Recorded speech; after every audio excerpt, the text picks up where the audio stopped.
To start off by saying hello to everybody. And also, I'm going to explain to you today why I had a conversation with my daughter. In our conversation, we were talking about her next financial move. And she asked me about real estate and starting a business. And I'm going to tell you exactly why I told her not to invest in real estate. And also, we're going to talk about the easiest ways to generate passive income that go beyond real estate, starting a business, and all that other stuff that's actually quite difficult. So get comfortable, buckle up your seatbelt. We're gonna get started on the Black Financial Channel. And three, two, one, and go.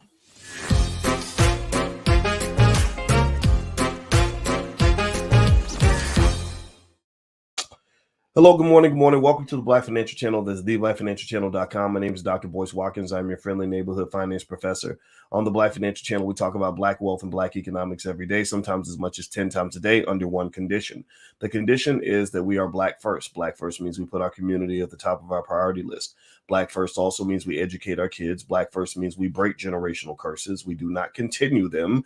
Black first also means that we make sure that our children are financially prepared for the future.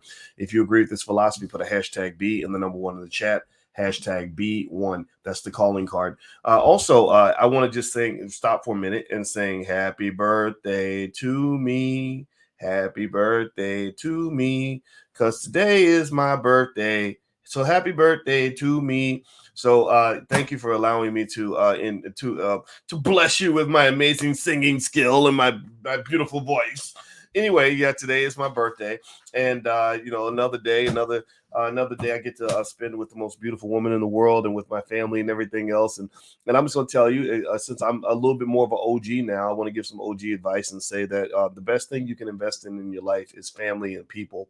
And I'm going to tell you, I was surrounded by some wonderful people who all sang happy birthday to me yesterday, and it really meant a lot to me.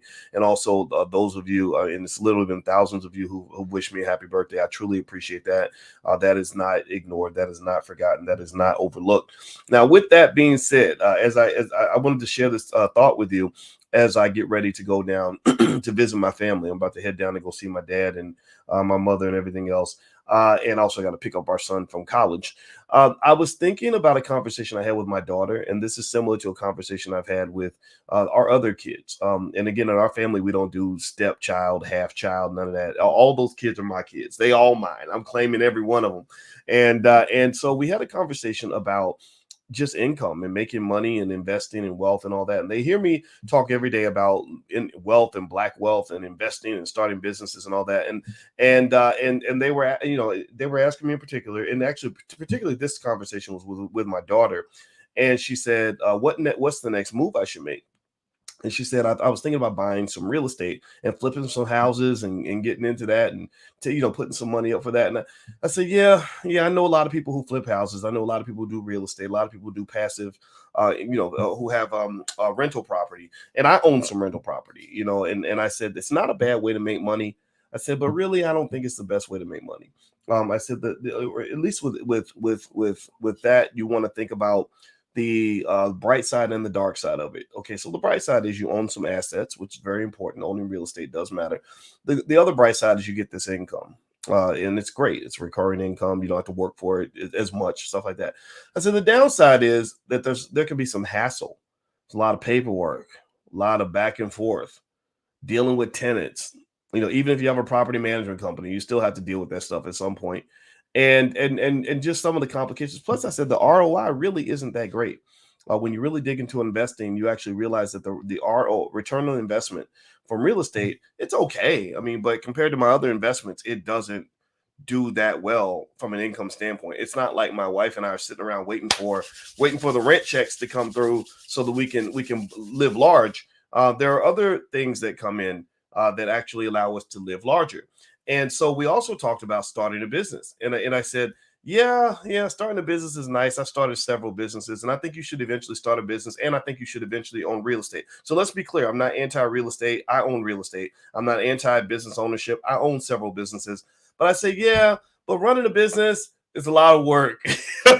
Again, same process. I was like, yeah, you got to deal with a lot of people, a lot of stuff that goes wrong, stuff that blows up in your face, money that you invest that you don't get back, a lot of late nights, a lot of grind. And you ever hear people talk about starting a business? Give me a yes or no if you've ever heard somebody talk about starting a business And it really just made you kind of say, damn, wow, like I don't even know if I want to do all that. My mother said that. My mother said that she listened to a lady talk about starting a business, and the lady said, you got to be willing to work. You got to be willing to work full time, all the time, 24 hours a day, 7 days a week, every day till 10 o'clock at night. And my mother was like, I don't want to do all of that. That feels like slavery, especially since I'm not going to be making money for 3 to 5 years, and I may never make any money at all. So here's my thought. This is me being realistic with you about owning businesses and owning real estate. I think you want to get in. Those are the games that people get into. Don't get me wrong. That's where rich people get rich. But it ain't like this straightforward, easy on ramp into the world of wealth and success. There are lots of complications that come with it. You got to want to do it. I don't invest in a business unless I'm 100% clear that this is really what I want to do. It ain't even about the money as much anymore. Like you can bring the best business idea and say, "Oh, this thing is going to make $1 trillion," and I'd be like, "Yeah, but I don't really want to do that. I don't want to I don't want to sell toilet paper, for the rest of my life. I just don't want to. I want to do something that means something, something that fulfills me, right? And because that fulfillment is where you get your paycheck when the money ain't coming in. A lot of what I've done has been around my PhD and me, teaching finance and kind of challenging the whole black wealth gap and all that stuff. That's been a huge passion for me. I did research on it when I was working on my doctorate. I did a lot of work on it when I was at Syracuse University, so I was really passionate about it already. And that passion is what made me feel good about what I was doing when I wasn't making any money. Okay. So I told my daughter, I said, yeah, I said, yeah, you should eventually invest in real estate, but I don't think that should be your next move. Especially because she's a mom and everything else.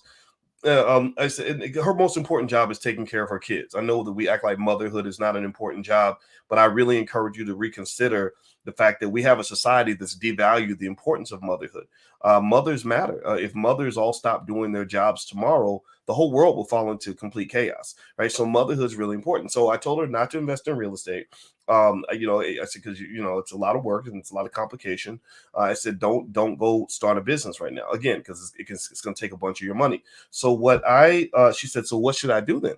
I said, well, actually, the way I generate my income is I actually sell covered call options. I said I own a bunch of stock and have some cash, and every week I generate income by selling covered calls or selling puts.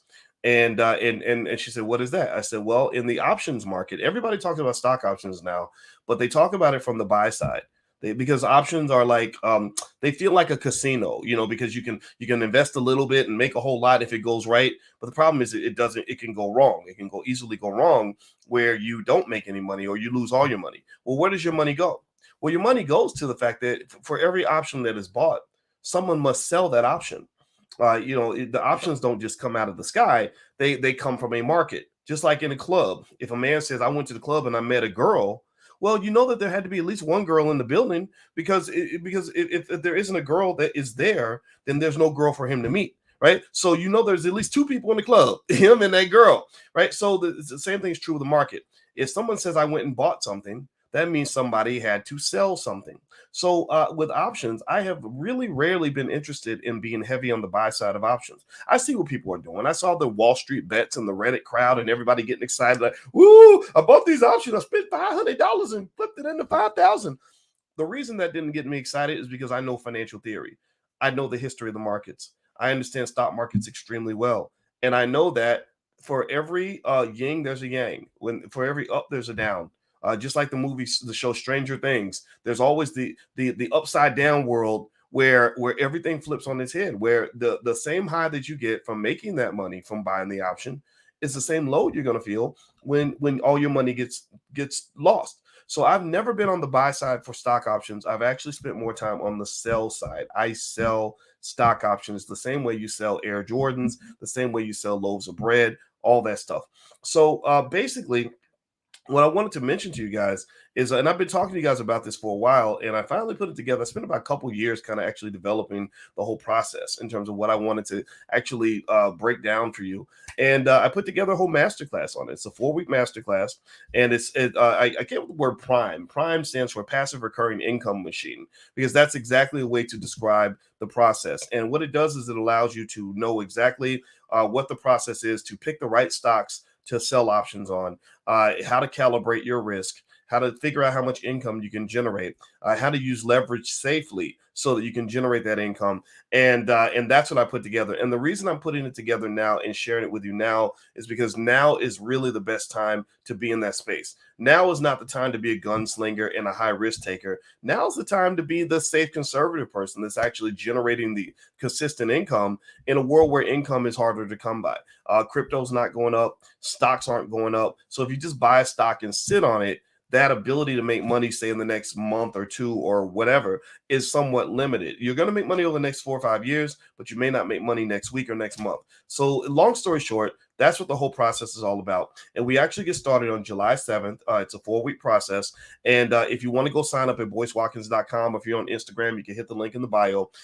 For today only, there is a 48% discount. So what we do is we do an early bird discount on a lot of our programs in the Black Business School. And you can click on the link, take a look, decide if it's for you. And everything in the Black Business School has a 30-day, 100% money back guarantee. So if you're not happy for any reason, you can just say, oh, this didn't work for me. I want a refund. That's totally fine. But then also everything that we do in this program is for life. And in addition to that, you get free access to my complete stock options masterclass. You also get access to the lecture series I did on putting together your family investment club as a family bank. So what happens is once you learn these passive recurring income strategies, then you can take that back to your family investment club and actually use that as a way to actually not just generate the capital that you need, but generate the income that you need, and also actually function as your own bank. People talk about infinite banking and all that, but the reality is that that's a simplified way of doing something that can be done actually much, much better.